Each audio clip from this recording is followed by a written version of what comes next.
Hello, my AP Psychology people. So I'm making this video and I'm going to try to keep it really short and on topic to help you with your upcoming FRQs on the online AP exam that we're going to be taking right around the corner.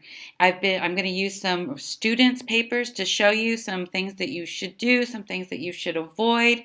And hopefully this will help you a lot. These are things I'm going to talk about in class, but I wanted to make this video so that you can go back and watch it later.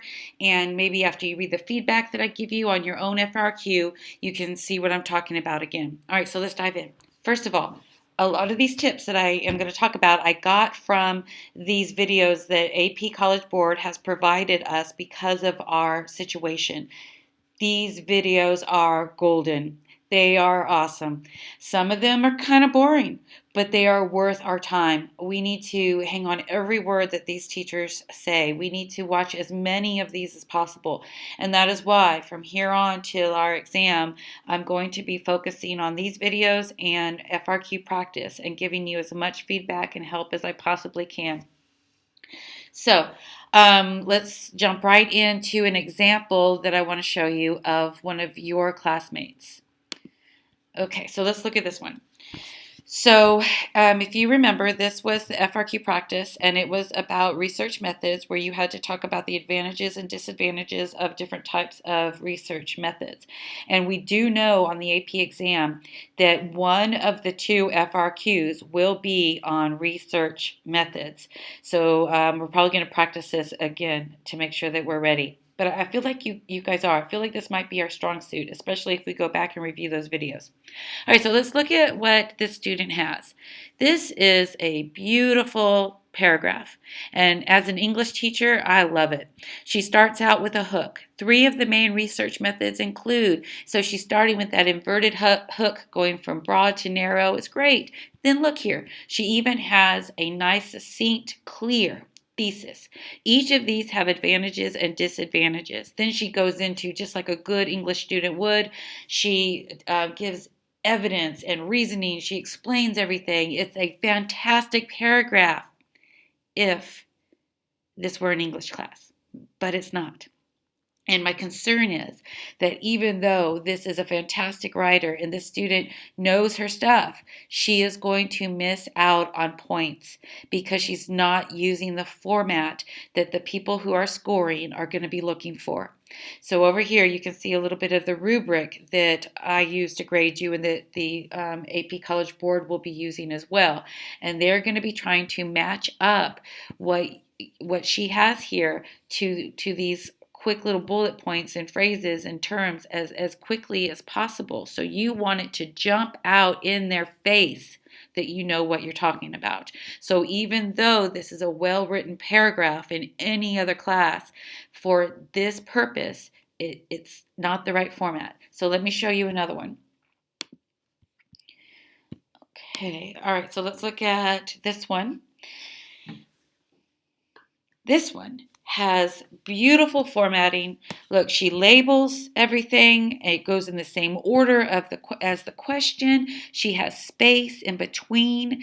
This is really good format. In fact, with this one, some of her wording is so similar to the rubric that I forgot that you guys were doing this in a timed situation for practice, and that you didn't have it wasn't open book like some of the ones we've done to practice, because she nailed it. She really got almost everything on the rubric. However, there are some things that she can do to improve, and I want to show you. Right here, she says, case studies are in-depth studies. You can't do that. That is circular and that's redundant. Just, think back to elementary school. We can't use a word to define a word. And you've got to start with those definitions and then go into application. Definition, application.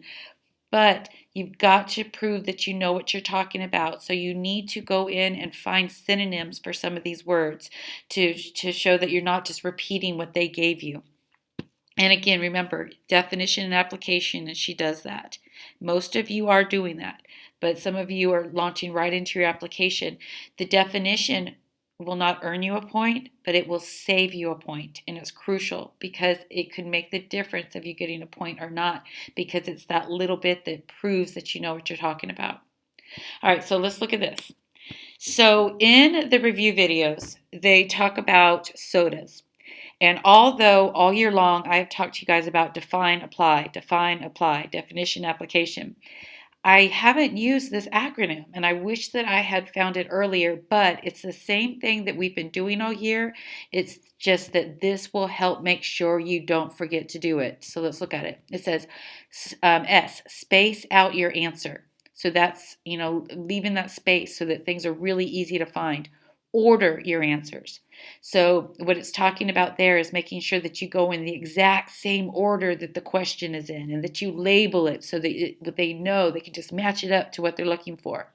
Define all terms. We got that. You guys are doing great with that. Apply answer to scenario. Most of you are doing really well with that as well. Right here, synonyms. This is what I was talking about on that second example I showed you. She needs to go in and find synonyms for words to show that she knows what she is talking about. And here's an example. This is wrong. Chunking involves placing a large amount of items to be memorized into chunks. Blah, blah, blah, blah, blah, blah, blah. It's all circular. It's saying the same thing. It's redundant. But down here, one little small change. All of a sudden, this turns into a definition that proves that this person knows what they're talking about. All right, so here, I feel like they're getting a little acronym happy, and but let's just check it out. So they have chug sodas. So all of this is great. It says concise writing. We got that. Handwriting needs to be legible. And I don't know if I've had time to tell you guys this, but you can actually handwrite your FRQ, take a picture of it, and send it and submit that on the online exam. So if you are going to do that one, you need to make sure that they can read what you're writing. Underline key terms, that's great advice. Get rid of introduction, thesis, great advice. So all of this is fine and dandy, but it's really this that I want us to start using from here on out to make sure we don't forget any of that stuff that we've been trying to do all year long. All right, so I want to show you one more example of a student, and these students gave me permission to show you their work.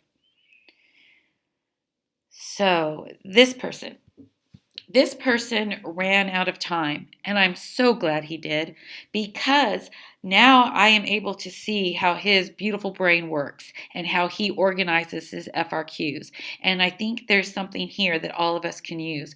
First of all, I only gave you 15 minutes to practice this one, and this is actually a 25-minute FRQ. I really feel like on the actual exam, the one that they give you for 15 minutes will be shorter than this, so this person would not have run out of time, but I'm glad he did. So we don't have time for an outline. I really don't think we do, but what he does is he goes through and he sets himself up. So look at this. A correlational study is used to identify and measure a possible relationship between two things. An advantage of correlational studies is, okay, this isn't where he got cut off.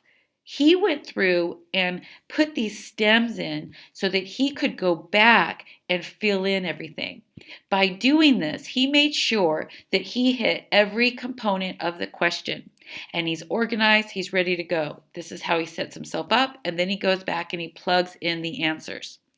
So, like I said, I think this could help some of us, and I want you to maybe give it a shot. So you'll do as well as I think he's going to do on the actual exam. So, in conclusion, what I want to tell you is that I'm super proud of you. I feel like we have worked so hard this year.